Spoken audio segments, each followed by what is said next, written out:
बिस्मिल्लाहिर्रहमानिर्रहीम। अस्सलाम वालेकुम। मैं हूं उमेर और आप लोगों के लिए एक्लिप्स डिज़ाइन की प्लेटफॉर्म से लाए हूं ग्राफिक डिज़ाइनिंग की कोर्स। अपनी क्लास की आगाज़ करने से पहले जिन्होंने हमारा चैनल अभी तक सब्सक्राइब नहीं किया तो हमारा चैनल सब्सक्राइब करें और बेल आइकन दबाएं ताकि आने वाली वीडियोस की नोटिफिकेशन आपको मिलती रहे। तो चलिए स्टार्ट करते हैं अपनी आज की क्लास ब्लैंक या न्यू ग्राफिक से। जो टूल्स हमने 2-3 दिन पहले शुरू कर लिए थे, बारी बारी एक एक कर रहे थे, तो आज उन सब टूल्स को एक साथ करेंगे और उसमें कुछ और कुछ अलग करेंगे। तो स्टार्ट करते हैं टेक्स्ट टूल से। कुछ टेक्स्ट वगैरह पे इफ़ेक्ट अप्लाई करनी है, ब्लेंडिंग टूल वाली और मुख्तलिफ़ किस्म इफ़ेक्ट्स। तो टेक्स्ट टूल मैंने सेलेक्ट करके यहाँ पे क्लिक कर लिया और यहाँ पे मैंने टाइप कर लिया टेक्स्ट। इसके लिए फ़ॉन्ट यहाँ से सेलेक्ट कर लेते हैं, कुछ अलग और मज़ेदार किस्म के। ये फ़ॉन्ट मैंने सेलेक्ट करके इसकी साइज़ बढ़ा दी और F4 की मदद से इसे जूम कर लिया। ठीक है, अब इसकी एक और कॉपी हम लेंगे, Ctrl+C Ctrl+V और पीछे की तरफ ले जाएंगे। इसको कलर दे देते हैं डार्क ब्लू और शिफ्ट पेज डाउन की मदद से इस टेक्स्ट को पीछे ले जाते हैं और पहले वाले टेक्स्ट को हम कलर दे देते हैं लाइट ब्लू। ठीक है, इस पे हम क्या करेंगे, इस दोनों टेक्स्ट पे या इस दोनों शेप स्टाइल वगैरह जो भी है आपके पास, उस पे आपने अगर ब्लेंडिंग टूल अप्लाई करना है तो कैसे करेंगे। लेट्स सपोज मैंने टेक्स्ट पे अप्लाई करना है तो एक टेक्स्ट को पीछे कर लिया, दूसरे को आगे। उसी तरह जो हम शेप्स वगैरह पे अप्लाई कर रहे थे वही सेम मेथड है। ब्लेंडिंग टूल सेलेक्ट करके इसको यहाँ से यहाँ तक ड्रैग एंड ड्रॉप कर लिया तो आप देखें टेक्स्ट की एक यूनिक और अलग किस्म की स्टाइल बन गई हमारे पास। तो ये थी हमारी ब्लेंडिंग टूल टेक्स्ट पे। इसके अलावा हमने इस टूल को शेप वगैरह पे भी अप्लाई की है, तो टेक्स्ट वगैरह पे हमने अप्लाई नहीं की, तो आज वो भी आपको क्लियर हो गई। और इसकी जो स्टाइल है या जो इफ़ेक्ट है वो एक 3D लुक हमें दे रही है। तो ये थी ब्लेंडिंग टूल की एक अलग यूज़ जो हम कर सकते हैं टेक्स्ट वगैरह पे भी। तो ये थी हमारी ब्लेंडिंग टूल टेक्स्ट पे इसकी यूज़। अब हम टेक्स्ट पे यूज़ करेंगे साथ वाली जो इसके टूल है वो है इंटरैक्टिव काउंटर टूल।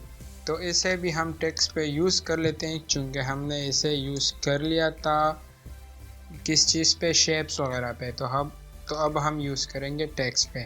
साइज़ इसकी बढ़ा लेते हैं और हम क्या करेंगे F4 की मदद से इसे जूम कर लेते हैं। अब क्या करना है, यहाँ पे कंटूर की जो टूल है उसे सेलेक्ट कर लें, ठीक है, और इसके ऊपर ड्रॉ कर लें और यहाँ से फिर आप ऊपर देखें इसके मुख्तलिफ प्रॉपर्टीज़ है। तो यह है इनसाइड और यह है आउटसाइड। मैं आउटसाइड कर लेता हूँ तो इसकी जो स्टाइल है या जो इफ़ेक्ट है वो चेंज होगा। यहाँ पे ऊपर कलर्स है, इसे आप कलर अलग देना चाहते हैं तो अलग भी दे सकते हैं। मैं यहाँ से फ्रंट वाला जो है इसे रेड कर लेता हूँ तो पीछे हमारे पास क्या रहता है, ऑरेंज और येलो। आप इसको और भी चेंज कर सकते हैं, ठीक है। इसे अगर आपने अलग करना है तो आपने यहाँ पे राइट क्लिक करके सेपरेट प्रेस करना है तो ये अलग हो जाएगा। आप देखें टेक्स्ट जो है ये अलग है, ऑरेंज कलर वाली अलग है और येलो अलग है। इसे आप अनग्रुप कर लें।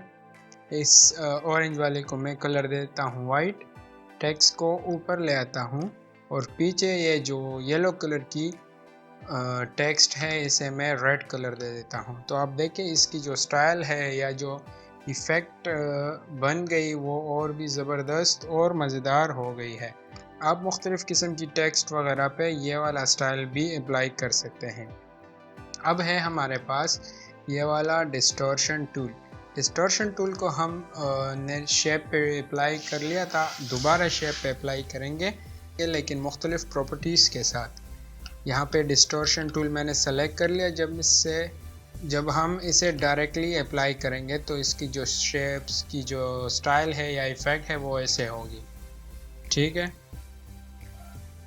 अब इसके अलावा इसकी जो और प्रॉपर्टीज़ है आप ऊपर देखें, यहाँ पे है पहला वाला है पुश एंड पुल डिस्टॉर्शन, हमने पुश एंड पुल करना है। फिर है जिपर डिस्टॉर्शन, मैं जिपर डिस्टॉर्शन अप्लाई कर लेता हूँ इस पे पहले मैंने क्या करना है, सिंपल स्ट्रेट रेक्टेंगल ड्रा करना है, ठीक है। अब इस पे मैंने क्या करना है, जिपर जो प्रॉपर्टी है वो अप्लाई करना है। तो just click, drag and drop. तो अब देखिए इसकी जो स्टाइल है वो एक जिप किस्म की या जिगजैग बन गई, ठीक है। अब यहाँ ऊपर आप देखें इसकी जो हाइट है इस जिप की या इस नोट्स की, वो आप यहाँ से ज़्यादा और कम भी कर सकते हैं। इसके अलावा यहाँ पे ये जो जिपिंग हो रही है या ये जो जिगजैग बन रही है यहाँ पे ये शेप, तो इसे आप कम और ज़्यादा भी कर सकते हैं। मैंने लेट सपोज ज़्यादा कर लिया। अब इसकी कुछ और प्रॉपर्टीज़ है, रैंडम डिस्टॉर्शन, ये रैंडम हो गई। अब यहाँ पे है स्मूथ डिस्टॉर्शन, यहाँ पे आप देखें, मैं थोड़ा सा जूम कर लेता हूँ, ये स्मूथ नहीं है, यहाँ पे कॉर्नर्स या फिर हार्ड एजेस है। तो आप इसे स्मूथ बनाना चाहते हैं तो यहाँ पे स्मूथ पे क्लिक करें, तो ये हो गई स्मूथ। अब यहाँ पे लोकल डिस्टॉर्शन, तो इसे आप और भी चेंज कर सकते हैं, ठीक है। लोकल हो गई और ये रैंडम मैंने ख़त्म कर लिया है। तो यहाँ से मैं इसे कम और ज़्यादा भी कर सकता हूँ और इसकी जो हाइट है वो भी मैं कम और ज़्यादा कर सकता हूँ, ठीक है। और अब इसमें मैं ये शेप तो बन गई। अब इस शेप के साथ हम और क्या क्या कर सकते हैं, इस शेप से हम किसी चीज़ के लिए टैग्स वगैरह या अपने डिज़ाइन में अगर हम सेल या 50% ऑफ वगैरह लिखना चाहते हैं या कुछ और टैग्स लिखना चाहते हैं, तो उसके लिए भी आप ये डेकोरेट कर सकते हैं और इसे यूज़ कर सकते हैं। लेट सपोज मैं ये डेकोरेट करना चाहता हूँ, मैं इसे दे देता हूँ येलो कलर और आउटलाइन इसकी माउस की राइट बटन से ख़त्म कर लेता हूँ, ठीक है। अब कंट्रोल सी कंट्रोल वी, इसकी एक और कॉपी मैंने ले ली और इसको मैं कलर देता हूँ रेड। इसकी साइज थोड़ा सा बढ़ा लेता हूँ और शिफ्ट की मदद से शिफ्ट इस शेप को या इस बॉक्स को मैंने सेलेक्ट कर लिया। शिफ्ट पेज डाउन की मदद से इसे पीछे ले आया। फिर इस शेप को सेलेक्ट करके साथ मैंने येलो वाला शेप भी सेलेक्ट कर लिया और कीबोर्ड से CE दबा के इसे सेंटर में ले आया, ठीक है। साइड से थोड़ा सा कम कर लेते हैं। अब क्या करना है, दोबारा एक और कॉपी लेनी है, कंट्रोल C कंट्रोल V, इसको मैं कलर दे देता हूँ ब्लैक और शिफ्ट पेज डाउन की मदद से मैंने इसे पीछे कर लिया, ठीक है। तो अब मैं इसके ऊपर लिख लेता हूँ 50%। फ़ॉन्ट जो है अच्छा सा सेलेक्ट कर लेता हूँ, ये वाला साइज़ बढ़ा लेता हूँ 50%, रेड कलर या फिर वाइट ब्लैक, रेड ठीक रहेगा। साथ में यहाँ से मैं इस पे आउटलाइन जो है वो अप्लाई कर लूँगा। आउटलाइन में ले लेता हूँ 5 और कॉर्नर्स और एजेस जो है वो मैं राउंड कर लेता हूँ और बिहाइंड फिल। तो यह हो गई ब्लैक आउटलाइन। थोड़ा सा कम कर लेते हैं, 5 की जगह 4 कर लेते हैं। 50% सेल, ठीक है, मैंने सेल लिख लिया। अब इसकी जो स्टाइल है वो मैं चेंज कर सकता हूँ। थोड़ा सा इस क्रॉस पे क्लिक करें और इसे रोटेट आप कर सकते हैं, ठीक है। अगर आप यहाँ से रोटेट नहीं करना चाहते तो आप यहाँ ऊपर देखें, ऊपर भी एक एरो बनी हुई है, रोटेट हुई है।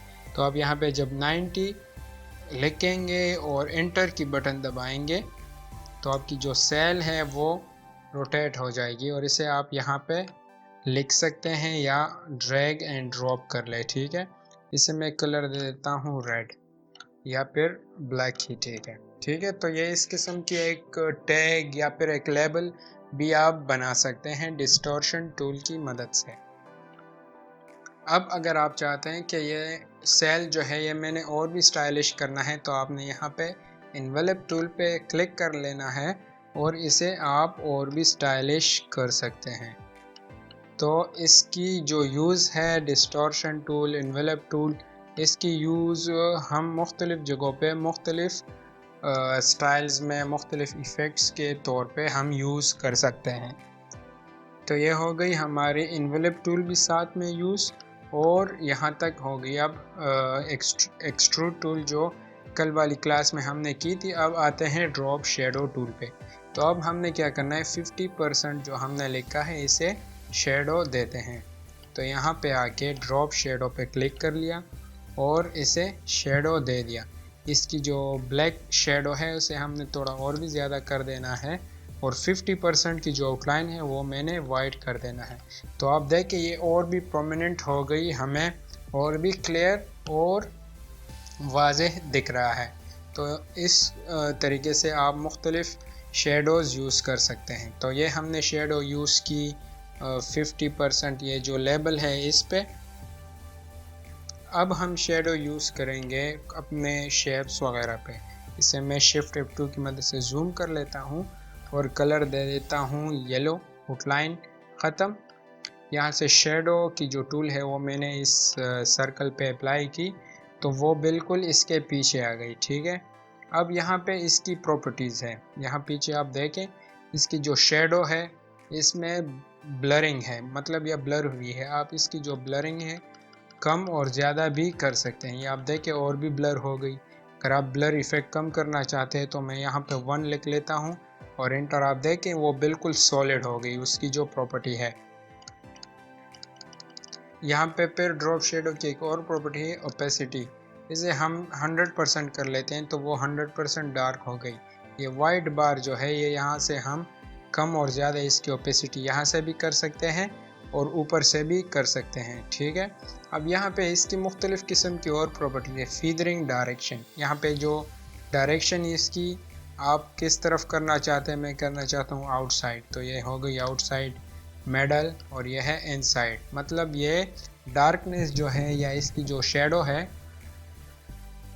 वो इनसाइड होगी। यहाँ पे है एवरेज, तो एवरेज ठीक रहेगा मेरा ख्याल से और ये अच्छा भी दिख रहा है। फिर है हमारे पास यहाँ पे पर्सपेक्टिव टाइप, किस डायरेक्शन में या किस पर्सपेक्टिव पे आपने ये शेडो बनाना है। तो बॉटम, टॉप, लेफ्ट, राइट। तो आप बॉटम पे देखें तो ये अच्छी दिख रही है, जैसे कि ये सर्कल जो है ज़मीन पे पड़ा है या फिर एक ग्राउंड या सरफेस पे रखी हुई है और ये इसकी शेडो है। तो ये थी हमारी वो टूल्स जो हमने पिछले 2-3 क्लासेस में शुरू किए थे। तो कुछ स्टाइल्स और कुछ इसकी यूज़ रह गई थी, वो आज हमने इसी क्लास में क्लियर कर लिए। इंशाल्लाह कल हम आगे बढ़ेंगे हमारे जो लास्ट 3 टूल्स रहते हैं उसकी तरफ। तो फिर इसके बाद हम प्रैक्टिकल काम शुरू करेंगे और साथ ही साथ आप लोगों को असाइनमेंट या फिर क्या कहते हैं किस्म की टास्क या होमवर्क भी देंगे। जो बंदे अपने टास्क या असाइनमेंट वगैरह को हमें ईमेल या व्हाट्सएप के थ्रू भिजवाएंगे तो कोर्स के एंड में इक्लिप्स डिज़ाइन की तरफ से उन्हें सर्टिफिकेट भी मिलेगा। आज के लिए इतना ही काफ़ी है, कल तक इजाज़त दीजिए। अल्लाह हाफिज़। अगर आपने अभी तक हमारे चैनल सब्सक्राइब नहीं किया तो हमारे चैनल सब्सक्राइब करें और बेल आइकन दबाएं ताकि आने वाली वीडियोस की नोटिफिकेशन आपको मिलती रहे।